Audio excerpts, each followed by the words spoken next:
Hi, this is Randy Finney with Right Side of the Chart, and this is a closing market wrap for Thursday, November 14th, 2019.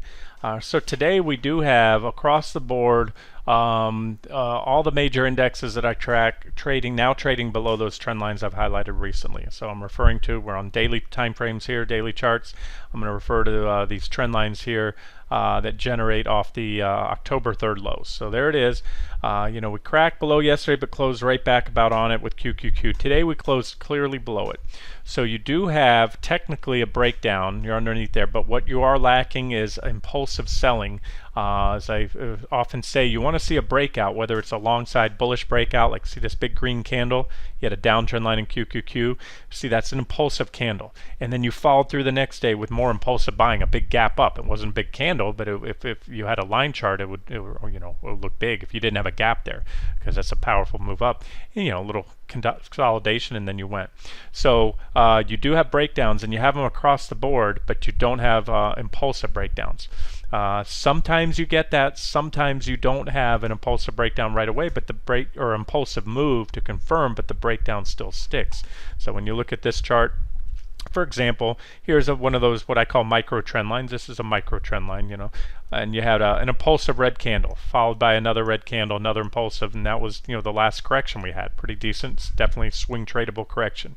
Back here, impulsive breakdown, but you don't always get that. You go back here, you had a candle down, fairly impulsive actually, and you kick back, but I think I can show you on SPY. Let's look at that. SPY, we're below, we broke down. A little kickback rally today. The markets were essentially flat, almost a flat day.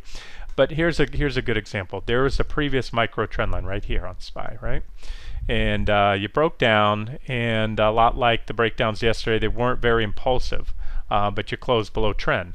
The following next couple days, you actually drifted slightly higher, just like today. Low volume, not very impulsively, but you went a little higher, and then the correction came. And from there, not much, but it was the biggest drop that we had in a while. It was about a 6% drop over the next couple weeks.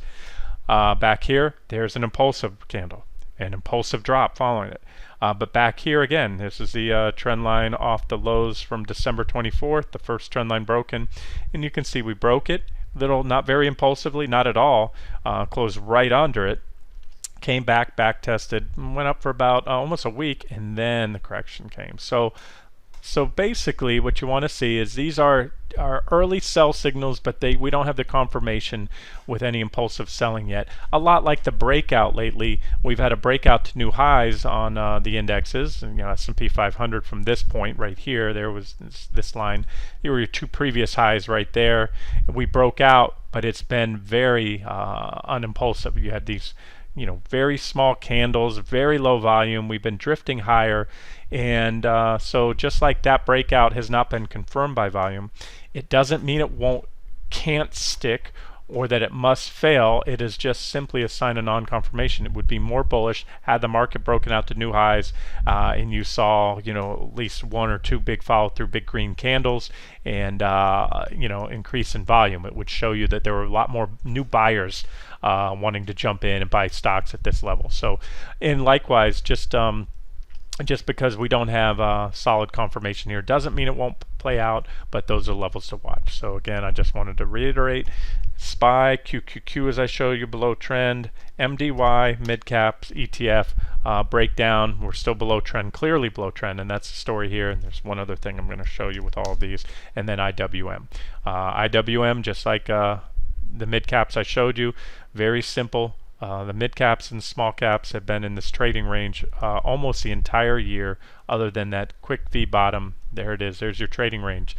So now we have, other than the trend line breaks, which are early sell signals, there's still those same levels I want to see a little bit below on QQQ and the Nasdaq 100 future. So I'm going to get to those next, and then we're going to wrap the video up. I want to show you something that I posted on the right side of the chart today regarding a very stark divergence between junk bonds and the stock markets. That's something to watch too. Before we leave the chart, so there we are, below trend, and there's a couple other things that stand out.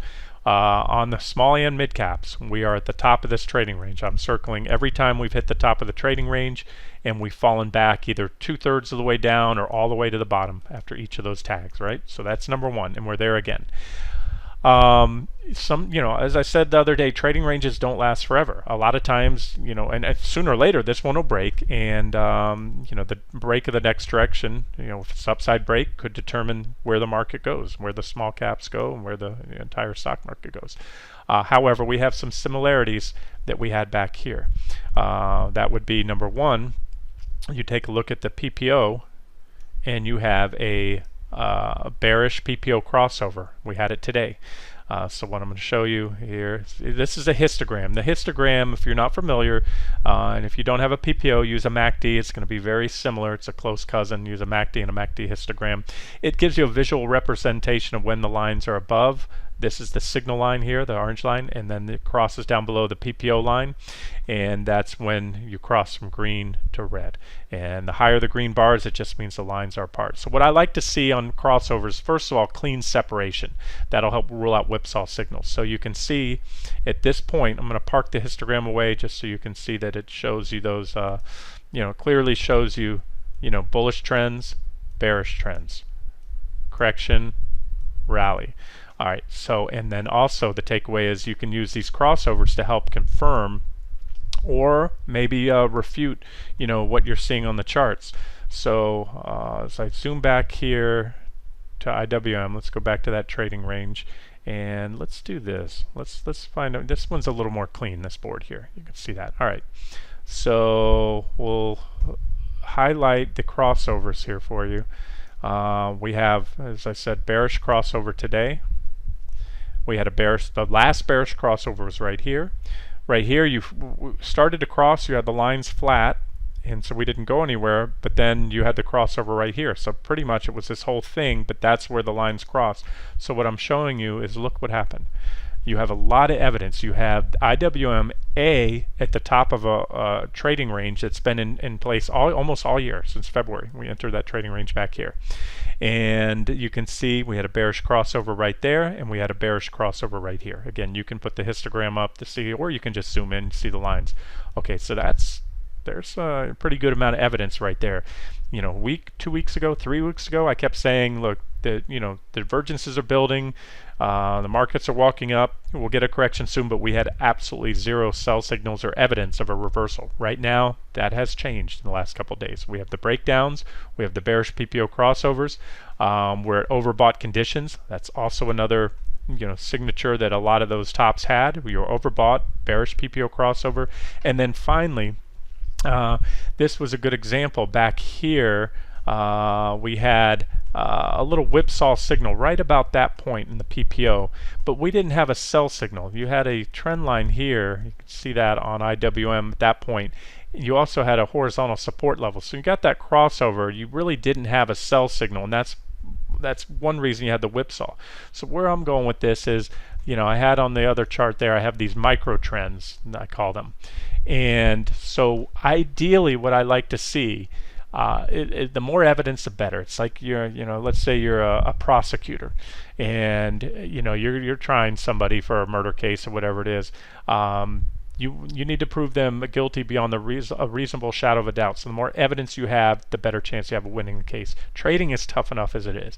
So if you want to put the odds in your favor, the more check marks that you can have to enter a long trade or short trade, the better chance that trade's going to play out. So there's one check mark, bearish PPO crossover, as I just went over. Overbought run into resistance. The top of the trading range is another check mark, or just let's say a rally into resistance. The rally is overbought. There's another check mark, and a trend line break. That's 4 check marks right there.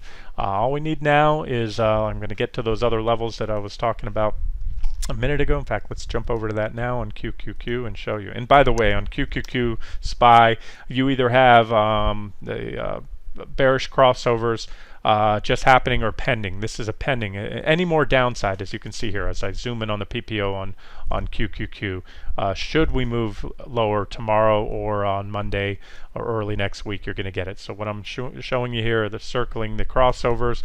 We kicked back, but we stayed below. We hardly went any higher, and again, you can see the biggest corrections that we've had all year came right after these bullish or bearish PPO crossovers, and I liked them because they were clean separation. Sometimes you get in these trading ranges you don't have clean separation on the with the MACD lines, but in this case you did. So there it is. All year I'm highlighting we've had 1, 2, these corrections here, and these 2 bearish crossovers, and now we're looking at the third. I actually missed one. I needed to go back here a little farther. I kind of got off track here on my charts. I have several different boards I'm looking at. So there it is. 1, 2, 3, and I believe soon to be 4. And now, like I said, unlike recent weeks, we have evidence, bearish technical evidence piling up, the breakdowns, the bearish PPO crossovers, either current or pending. You want to see them, of course, on SPY and QQQ, more importantly than IWM and MDY. These are the stocks that are really going to control the market there. All right, let's zoom down to the 60-minute chart, and we'll wrap this up. 60-minute chart, there's the same trend line also off the October 3rd lows right there. Breakdown, not impulsive, as I said. And as I highlighted recently, I want to see, to help seal the deal, I want to see 199.80 breakdown in QQQ, and I think that will open the door for a move down here to my target zone. And let me say this now in advance. Right now we have those early sell signals, but it's still pending a little more evidence, such as, start to see an impulsive move down or take out these levels. And I'm going to go over the level on NQ. I've talked about it for a while, the Nasdaq futures, that 8,200 level. But should the markets, let's say, pop tomorrow and rise, or Monday, I can say this: nothing will change technically. Zero in the charts will change if we were to rally tomorrow a little bit, as long as we remain below this trend line in the next few days. Because a rally up, all it would do at this point is make a back test of the trend line up there and simply extend the divergences. Now, what would change the technicals for me? Well, if we went up enough that the divergences were no longer in place. In other words, I didn't have a downward sloping line here. The PPO started to rise. If we took back the trend line, then this would be a whipsaw signal. That's bullish. The market would probably continue to rally. So those are all the things that can and would change the technical posture. Whereas a rally tomorrow or up into Friday to the tune of 1% or maybe even a little bit more would not change anything. And the only other thing that would change to the downside if we break that 199.80, because I do think that's a significant support level, shows better on NQ. So let's go there and we'll look at that. That's not the one I wanted. This is the one I wanted. All right, so this is the NQ 60-minute chart, same one I've been covering. I'll zoom out a little. Bigger picture is the probably the most important part on this chart, or a couple parts that are important, is the trend line. Pretty well defined. Again, same one that we were looking at before off the October 3rd lows. A lot of reactions. Breakdown, but not very impulsive selling, as I said.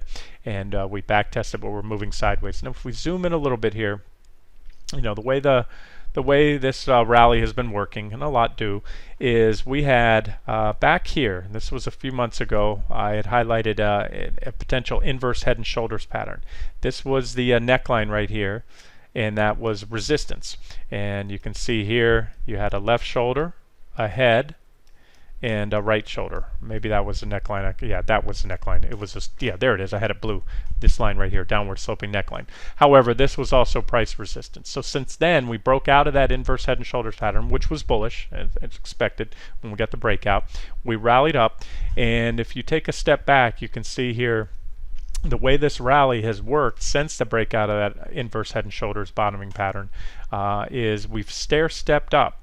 You had the breakout with an impulsive initial surge up, as you usually get once you break out of a bullish chart pattern, and then that set up a multi-week consolidation range. Then you broke out of that range, and you didn't just limp through there. You broke out, you had an impulsive leg up. And from there, that set up in the next trading range, which was right here. It was a much smaller price compression. It happened for a couple weeks there.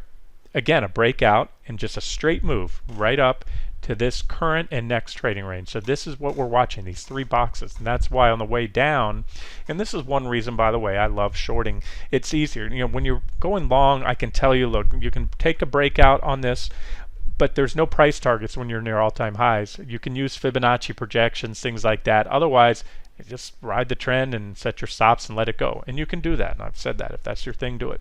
But on shorting, the reason I'm able to, actively micromanage trades, go, short, cover long, get a bounce, is you have these well-defined levels. So the way this usually works, the way I expect this to work, yes, you might say, well, Randy, we're stair-stepping higher. Why not just wait for a breakout and then go long? Again, if that's your thing, do it. There's many reasons in here. Number one, we're getting overbought. Number two, the breakout to new highs in the market, when you look at the daily charts, are an extremely low volume. It's a sign of non-confirmation, which means there's a higher chance that breakout will fail. We have negative divergence on every time frame that I'm tracking, from here, the 60-minute, daily, weekly, even the monthly charts. And so that just tells me, look, that you can break out, but any breakout is likely to has a much higher chance of being a false breakout in doing something like this. That's why I'm not, I don't care to take that. And if you take it, great. Just don't get married to it. If it starts to reverse, then have your stop underneath. But meanwhile, I'm looking for a downside break. So the way this should work now, as you look at those boxes, if we break that 8,200 level, I've been harping on now for a couple weeks. You can see it back here. We've been knocking on it. 8,200 breaks. Then what should happen is a relatively swift move down. Pretty quick, mostly unidirectional, just like this one on the way up, down to that 81.22-ish level, 81.20 you want to call it, somewhere in there, which was this trading range. And that's also, that's why that support line's there. And then should that go, then your next logical support is the bottom of the range, which is my preferred swing target there, pullback target, minimum target about 80.50, 80.40, somewhere in there. And then of course, if that goes, then you have the top of this trading range, and that is right now, like I said, I'm kind of 50-50 between these two targets, 80.40, 80.50, and that's 79.78. And I'll just assess it as it goes. If I'm not sure, what I do is as I approach, if NQ falls to this level and I'm leaning towards a bounce, but I'm kind of 50-50, what I do at that point, I just tighten stops up. If it bounces and takes me out, so be it. I've locked in most of my profit, gave back a little versus covering here. Otherwise, if it just goes on through there and heads on down to the 79.78, then I add a little bit more to that trade. And then at that point, or any of these points, I may reverse. And that all depends. That's active trading stuff, probably beyond the scope of this video. 5-minute charts, 1-minute charts, looking for selling climaxes, candlestick reversal patterns, all types of things where I may, and I often do as an active trader, micromanage a trade like this. And that micromanage means something, maybe game a bounce there long, cover the short reversal long, then get back short again, maybe cover again, and work my way down there. So instead of just making, should that target be hit, let's say from right here, let's say that's a drop of about 4%, might be able to get 7-8% out of that drop by reversing on places where bounces are likely, and then getting back short again after the bounce. Okay, finally, and to wrap this video up, I want to just show you something I posted on the site today. Now, this is public content. If you come into rightside-of-the-chart.com, you go to the home page. If you have a scroll wheel on your mouse, just roll it and you'll scroll down. If not, click this little thing down here, that little arrow. It'll bring you down to the recent posts. And if you click here, you can see View All Posts.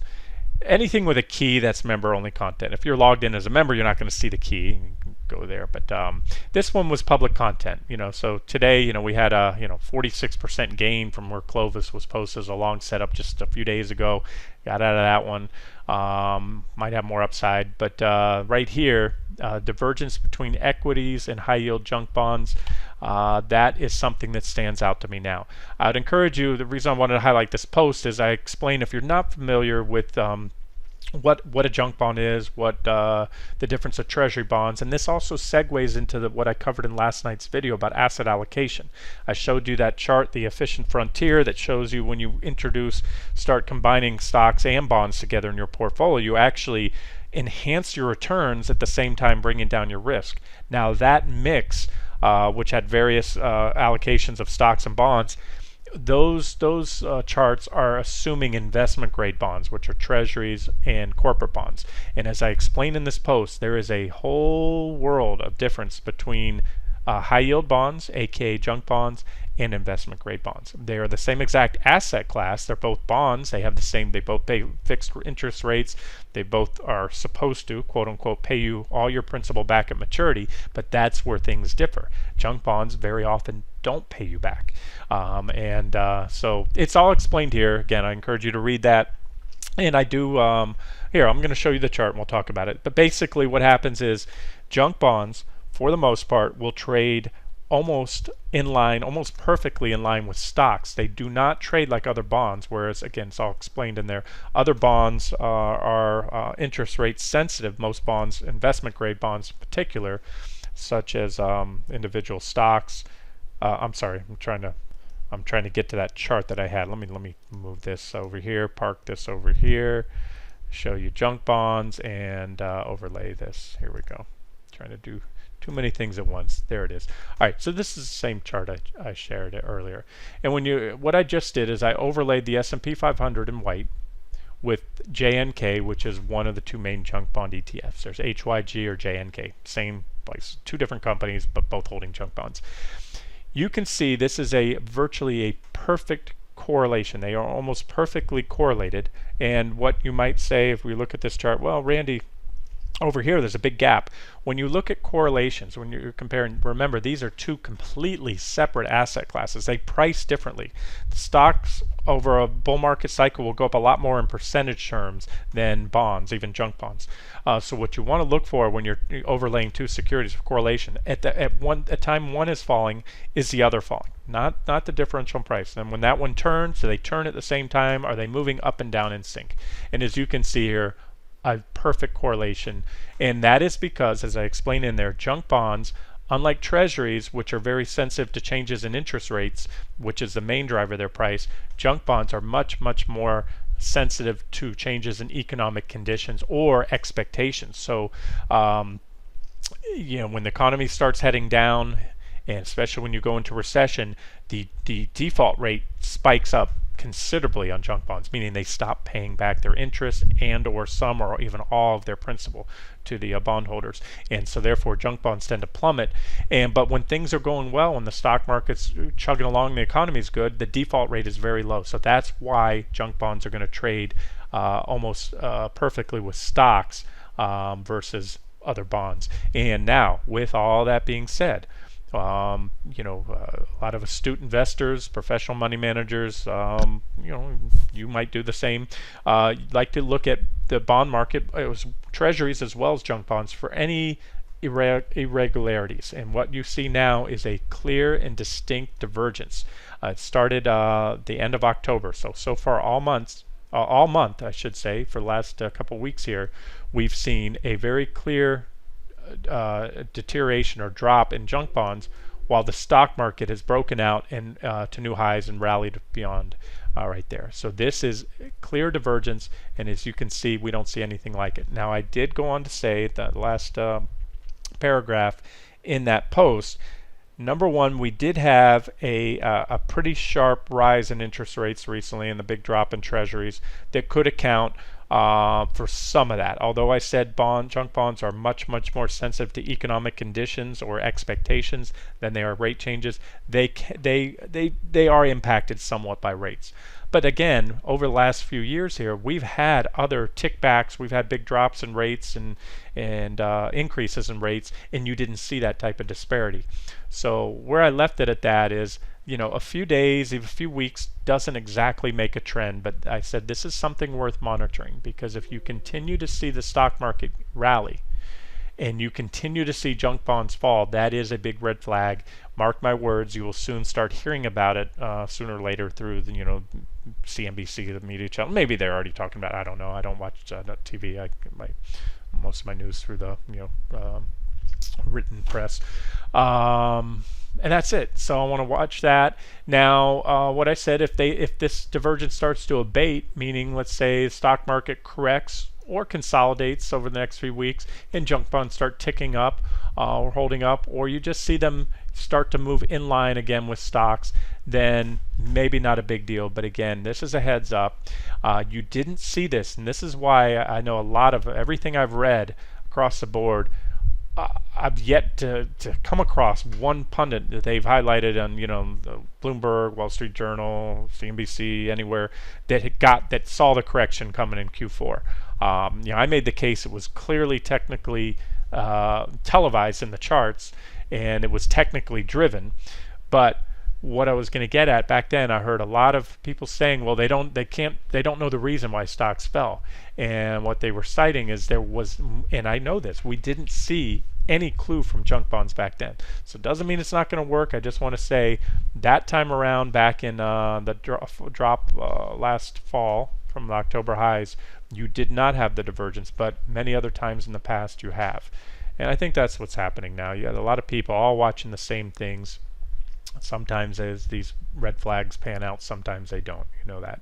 This market's had more red flags in the Beijing Olympics. It's just been like red flags everywhere, and either they play out for, in this case, back then, that was again technically driven when we had the breakdowns in tech and QQQ and everything else.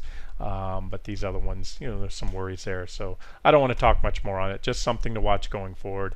And if you continue to see the divergence, the longer these two diverge, the more of a red flag it is. It's telling you that if the credit markets start to break, then the stock markets will most likely break, and it could be very bad. This is usually a bad sign when you see problems with the credit markets when the stock market continues to rise. We'll wrap it up here. This has been Randy Finney with Right Side of the Chart. Have a great day.